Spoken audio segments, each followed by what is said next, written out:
Hi అండి, welcome to పూజారి Chamundeshwari channel. నేను ఈరోజు సిడి గ్రేడ్ పిల్లలు సులభంగా పాస్ కావాలి అంటే భాషాంశాలలో మనకు ఈజీగా పాస్ కావచ్చు. ఎందుకంటే సృజనాత్మకత వ్యక్తీకరణలో పెద్ద పెద్ద ప్రశ్నలకు జవాబులు రాయాల్సి ఉంటుంది. కాబట్టి భాషాంశాలు అయితే కేవలం వన్ వర్డ్ ఆన్సర్స్లోనే ఉంటాయి కాబట్టి ఈజీగా రాస్తారు. కాబట్టి ఈరోజు నేను భాషాంశాలలో రోజు ఒక 25 అలాగా ప్రశ్నలకు జవాబులు పిల్లలు కనుక్కోవాలని నేను తయారు చేశాను. మొట్టమొదటి ప్రశ్న, స్వప్నం అనగానేమి? మళ్ళొకసారి, స్వప్నం అనగానేమి అంటే ఈ స్వప్నంకి అర్థం అనేది రాయాలి. మీకు ఒక వాక్యం చెప్తాను, దాని ద్వారా మీరు ఈజీగా గుర్తుపెట్టచ్చు. మనం నిద్రపోతూ ఏమి కంటాం? గెస్ చేశారా? అదే దీనికి ఆన్సర్ అన్నమాట. స్వప్నం అంటే అర్థం రాయండి అంటే మనం నిద్రపోతూ ఏమి కంటాము? మీ అందరికి తెలుసు, ప్రతి ఒక్కరు కూడా నిద్రపోతూ ఏం చేస్తారు. అంతలో అబ్దుల్ కలాం గారు కూడా చెప్పారు కదా, అలా అదే అనమాట దీనికి ఆన్సరు. నెక్స్ట్, మృషలు. మృషలుకి అర్థము రాయండి. మృషలు అర్థం రాయండి. దీనికి నేను ఒక వాక్య ప్రయోగం చెప్తాను. ప్రతి ఒక్కరూ తమ జీవితంలో ఒక్కసారైనా మృషలు ఆడి ఉంటారు. చిన్నతనంలో తెలిసి తెలియని వయసులో పిల్లలు ఖచ్చితంగా ప్రతి ఒక్కరు కూడా తమ జీవితంలో ఒక్కసారైనా మృషలు ఆడి ఉంటారు. అలా ఆడడం వల్ల తల్లిదండ్రులు కూడా ఏం చేసింటారు? వాళ్ళకి దెబ్బలు వేసింటారు. కాబట్టి మీరు ఈజీగా గుర్తుపెట్టచ్చు. మృషలు అంటే ఏమిటి? దీనికి అర్థం రాయాలి. మొదటిదేమో స్వప్నంకి అర్థం రాయాలి, రెండవదేమో మృషలుకి అర్థము రాయండి. తర్వాత థర్డ్ వన్, బిషక్కులు. బిషక్కులుకి అర్థము రాయండి. దీనికి ఒక వాక్య ప్రయోగం చేస్తాను. బిషక్కులు అంటే ఏమంటే, మనకు ఆరోగ్యం బాగా లేకుంటే ఎవరైనా సరే ఎవరి దగ్గరికి వెళ్తారు? మనకు జ్వరం వచ్చినా, తర్వాత మనకి ఏదైనా అనారోగ్యంతో బాధపడుతున్నా ప్రతి ఒక్కరు ఎవరి దగ్గరికి అయితే వెళ్తారో దానికి ఆన్సరు అదనమాట. బిషక్కులకి జవాబు మీరు గెస్ చేసింటారు ఆల్రెడీ. కాబట్టి ఒకసారి మళ్ళీ రాకుంటే ఆలోచించండి. బిషక్కులు, మనం ఆరోగ్యం బాగా లేకుంటే ఎక్కడికి వెళ్తామో అతనే దీనికి ఆన్సర్. తర్వాత హితులు. నెక్స్ట్, హితులుకి అర్థము రాయండి. హితులు అంటే ఎవరు? మీరు గెస్ చేయడానికి ఒక వాక్య ప్రయోగం చేస్తాను. తల్లిదండ్రులు పిల్లల యొక్క హితుని కోరుకుంటారు. ప్రతి ఒక్క తల్లిదండ్రులు కూడా పిల్లల యొక్క హితంను కోరుకుంటారనమాట. మరి హితము అంటే ఏమో మీకు ఈ పాటికే అర్థమయ్యి ఉంటుందన్నమాట. తర్వాత కలను. కలను అంటే అర్థం ఏమిటి? మొదట అర్థం తెలిస్తే మనం పర్యాయ పదాలు కూడా రాయొచ్చు అనమాట. కాబట్టి మొదట కలన అంటే ఏమో కనుక్కోండి. దీనికి ఒక వాక్య ప్రయోగం చేస్తాను. పూర్వకాలంలో రాజ్యం కోసం రాజులు ఏం చేసేవాళ్ళు? గెస్ చేశారా? అదే దీనికి ఆన్సర్ అన్నమాట. కలన అంటే మీరందరూ ఇందాక చెప్పాను కదా వాక్య ప్రయోగము, పూర్వకాలంలో రాజ్యం కోసం రాజులు ఏం చేసేవాళ్ళో అదే దీనికి జవాబు అవుతుంది. ఆ జవాబుకి మీరు 2, 3 రాసినారనుకోండి, అదే పర్యాయ పదం అనేది అవుతుందన్నమాట. తర్వాత క్షితి, పర్యాయ పదాలు రాయండి. కలనాకి పర్యాయ పదాలు, క్షితికి పర్యాయ పదాలు. పర్యాయ పదాలు అంటే ఒకటి కంటే ఎక్కువ రాయాలి, లేదంటే మనకు మార్కులు కట్ అవుతాయి. కాబట్టి ఖచ్చితంగా ఒకటి కంటే ఎక్కువ అంటే 2 అన్నా 3 అన్నా రాయొచ్చు. మరి క్షితికి పర్యాయ పదాలు రాయండి. క్షితి అంటే ఏమి? వాక్య ప్రయోగం చేస్తాను. ఈ సకల చరాచర జీవులన్నీ కూడా ఈ క్షితిపైనే జీవిస్తాయి. అర్థమవుతుందా? సకల చరాచర జీవులు అంటే మొక్కలు కానీ, మనుషులు కానీ, జంతువులు కానీ, పక్షులు కానీ అన్నీ అన్నమాట. సమస్తము దేనిపైన ఉంటుందో అదే దీనికి జవాబు అవుతుంది. తర్వాత బృందం. బృందం అంటే దీనికి కూడా పర్యాయ పదాలు రాయండి. బృందం అంటే దీనికి ఒక వాక్య ప్రయోగం చెప్తాను.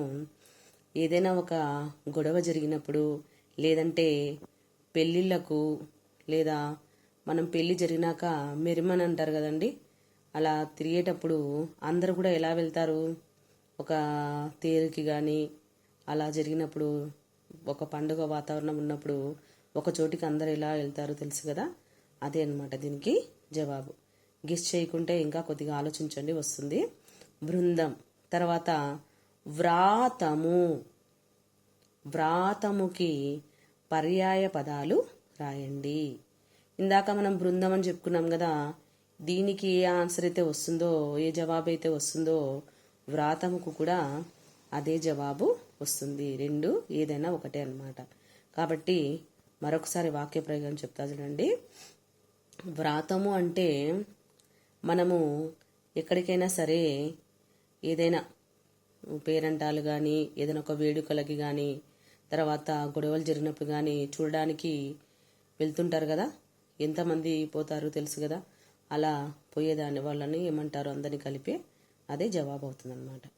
తర్వాత నెక్స్ట్ ఇంతవరకు మనము 4 అర్థాలు, 4 పర్యాయ పదాలకి జవాబులు రాయమన్నాను. మొదటిది స్వప్నము అర్థము, మృషలు అర్థము, బిషక్కులు అర్థము, హితులు అర్థము. తర్వాత కలన పర్యాయ పదము, క్షితి పర్యాయ పదము, తర్వాత బృందము పర్యాయ పదము, వ్రాతము పర్యాయ పదము రాయమన్నాను.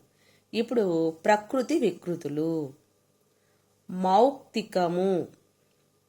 మౌక్తికంకి వికృతి పదము రాయండి. తరువాత పశువు. ఇప్పుడు మౌక్తికంకి వికృతి పదం రాయండి అన్నాను. దీనికి కూడా ఒక వాక్య ప్రయోగం చెప్తాను. ఆడవాళ్ళు మనకి మెడలో హారంగా ధరిస్తారండి వీటిని. అంతేకాదు మీకు అందరికి సముద్రంలో ఇవి దొరుకుతాయి. తర్వాత ఆల్చిప్పలు అంటారు కదా, ఆల్చిప్పల్లో ఇవి దొరుకుతాయి అన్నమాట. అదే దీనికి జవాబు అవుతుంది. తర్వాత మౌక్తికం అంటే అయిపోయింది కదా. నెక్స్ట్ పశువు.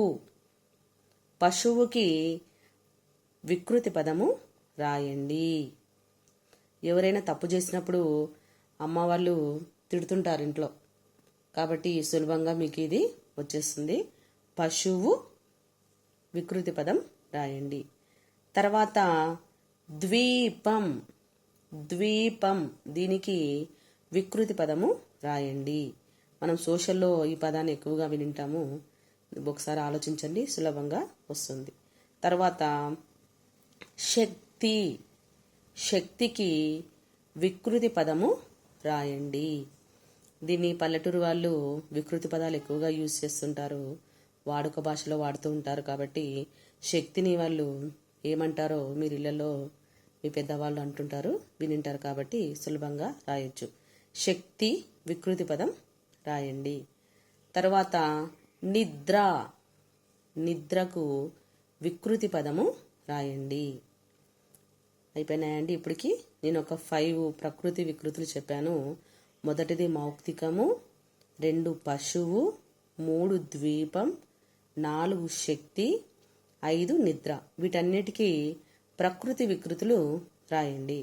తర్వాత ఇప్పుడు సందుల గురించి చెప్పుకుందాము. సందులు అడుగుతాను, చెప్పాలి. ఎవ్వాడు. ఎవ్వాడు ఈ పదాన్ని విడదీసి సంధి పేరు రాయండి.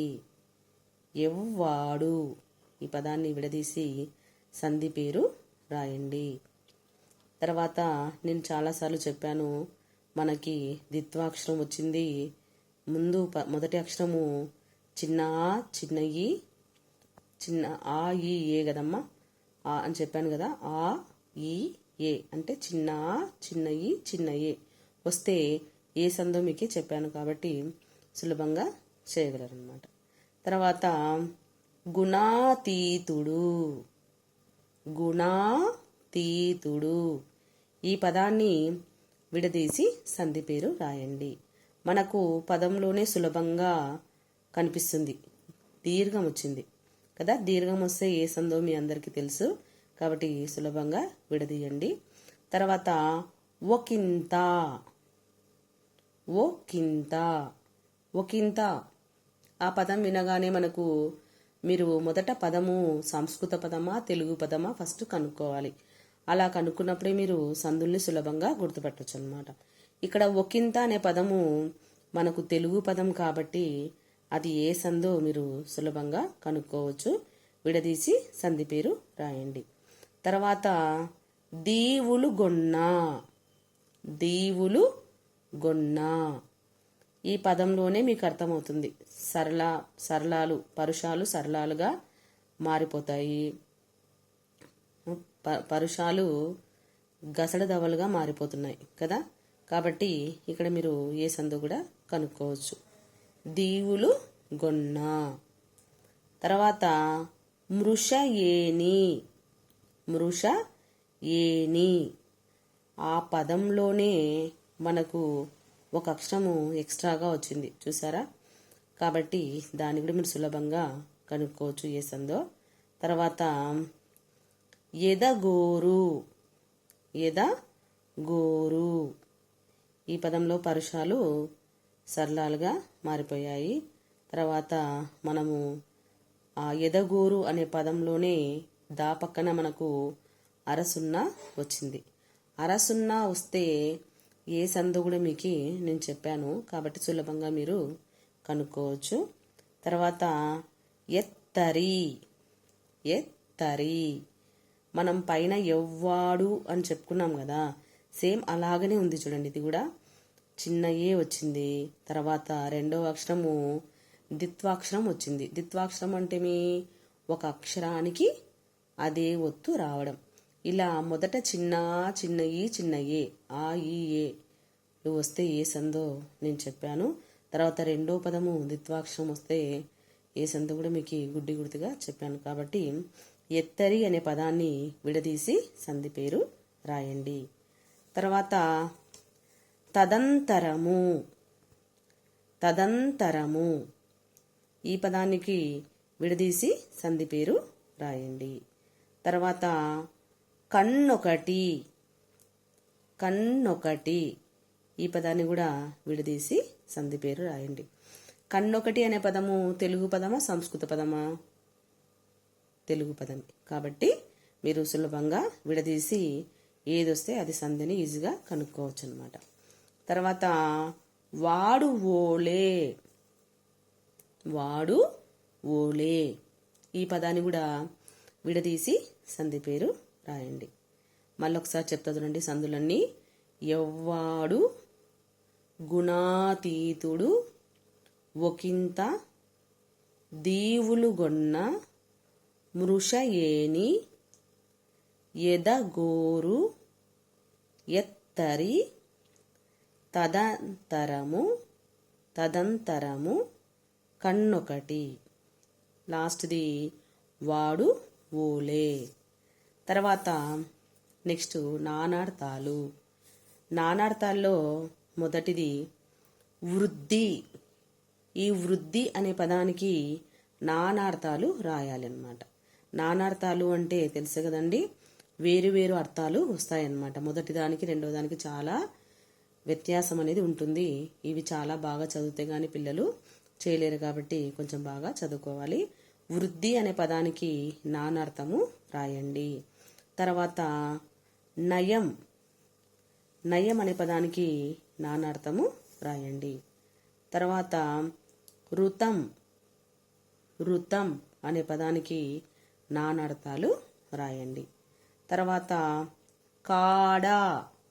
ఈ కాడ అనే పదానికి కూడా నానార్థము రాయండి. తర్వాత చివరిది శరం. శరం అనే పదానికి కూడా నానార్థము రాయండి. మరొకసారి చెప్తాను. వృద్ధి, నయం, ఋతం, కాడ, శరం. విన్నారు కదండి. వీటన్నిటికీ మీరు జవాబులు కామెంట్స్ రూపంలో కానీ పెట్టండి. బాయ్ అండి.